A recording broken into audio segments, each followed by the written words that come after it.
Mr Speaker. I understand the next call is a split call. Gareth Hughes. Thank you, Mr Speaker. Kia ora, ngā mihi nui kia koutou, kia ora. Look, it's an honour to follow Todd Mueller for his first contribution in the House. And Mr Speaker, I want to say it loudly, I want to say it clearly, because the member was confused where the Green Party stands. The Green Party is opposed to this legislation. We're opposed because it's mean, because it's unfair, and it ignores the real hardship that students are under. Now, I'm not sure if the member can... there's two big points. Now, we see with the ACC changes, they're positive, and we've talked about that, and Jan Logie talked about that. But, Mr Speaker, when it comes to the student changes, we cannot vote for a law which is targeting in such a mean, unfair, and ignoring the hardship way the students. Now, Mr Speaker, when you look at this bill, in a nutshell, what this bill attempts to do is to clean up what they call a loophole. Now, Mr Speaker, this isn't a loophole at all.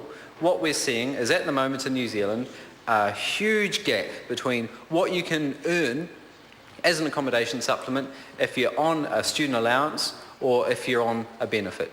Now, what the government's trying to do through this change, which was first introduced into Parliament in 2010, all those years ago, what they're trying to do is make sure those students who are eligible for a student allowance don't actually access it so they can get an accommodation supplement instead of an accommodation benefit is closed. Now, I know that's a lot of bureaucratic jargon, but the fact is, if you're a student in, let's say, Auckland, where the rents have risen $50 a week for the average student over the time National's been in government, $50 a week extra.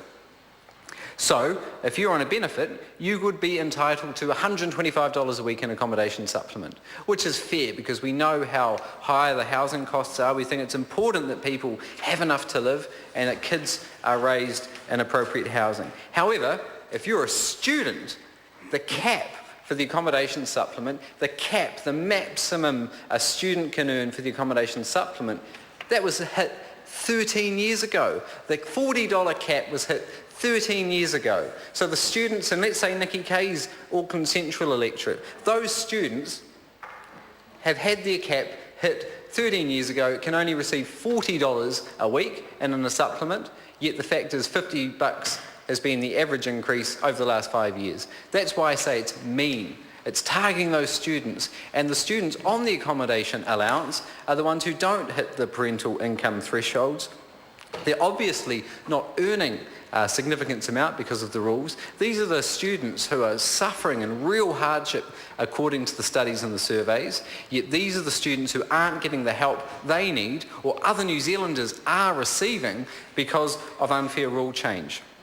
And the fact is, and I haven't heard a single National member address this fact, when this law was introduced in 2010, advice received was two people.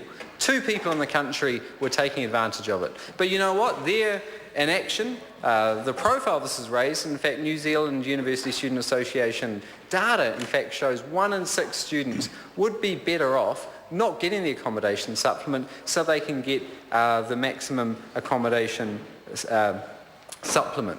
1 in 6 students, the poorest students, are better off not getting what they're entitled to because of the unfair way we treat students vis-a-vis other people receiving support. Mr Speaker, I know I don't have much time, but I want to share a story of a whole bunch of young mums I met in Palmerston North last year. These were young mums who were trying to get ahead. Some of them had got out of bad relationships. They were raising young kids. All of them were studying at university to get ahead. However, because of the housing costs in Palmerston North and the limited financial support available, these mothers weren't on the accommodation allowance. They were on the benefit, the DPB, raising their kids. It was inspirational seeing how these mums pulled together, but they feel ignored by the government. All across the country, various cities, the cap was reached many, many years ago. 13 years in Auckland, many years ago. Well, so I think what New Zealanders, and particularly students who are suffering in real hardship, seeing their fees go up, their average student allowed amount increase massively, they want to see real solutions, not this mean, unfair ignoring of the real hardship they're in. They want to see equity. They want to see a fair accommodation supplement which actually reflects the costs of living, not just an arbitrary cap which this government has failed to rise, and now they're doing their darndest to close it for any other student. Kia ora, Mr Speaker. I call Sue Williams-Seo, 5 minutes.